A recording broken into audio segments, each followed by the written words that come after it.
Could you possibly rewind and come again?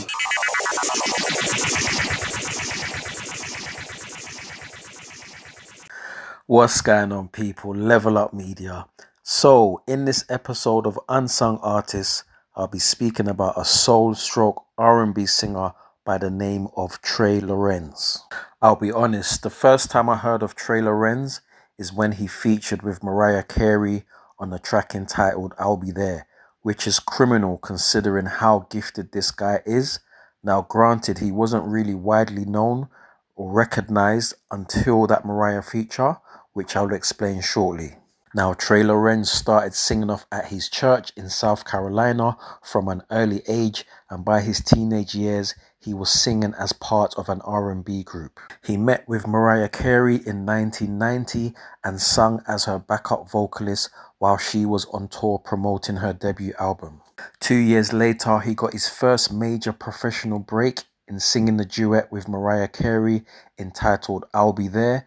This gained Trey Lorenz recognition and he was offered a recording contract. Shortly after this, he released his debut album entitled Trey Lorenz, which featured 11 tracks. Now, I have listened to the album and I wouldn't say it's a masterpiece, but I would say there are several songs on there that are masterpieces for sure.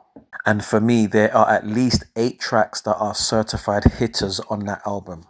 Trey Lorenz sings mainly in the tenor tone and can sing in falsetto and has a vocal range of around 4 octaves. Now, I've heard a myriad of singers and vocalists from gospel, soul and R&B, and honestly, Trey Lorenz has a distinction about his voice that I can never forget. Like what he done on that duet with Mariah, he absolutely bodied that track. His vocal ability is superb, and I'm not even exaggerating.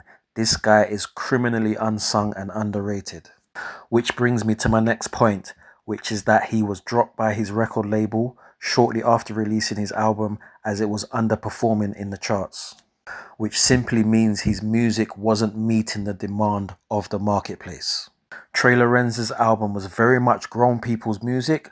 It's definitely high quality without doubt, but I think the timing of release may not have been the best, especially with the emergence of artists at that time like TLC, SWV, Brandy, Monica, Aaliyah, and so on. The music was taking a new direction.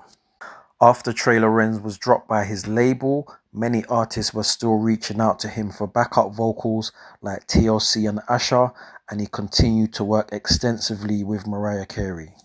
But like I said, with so many great voices around, especially in the 90s, Trey Lorenz's voice stands out of one of the highest quality voices on the scene. So shout out to Trey Lorenz, truly one of the most unsung, underrated and gifted vocalists of all time. So that's all from me, guys. Until the next time, see you on the other side. Peace.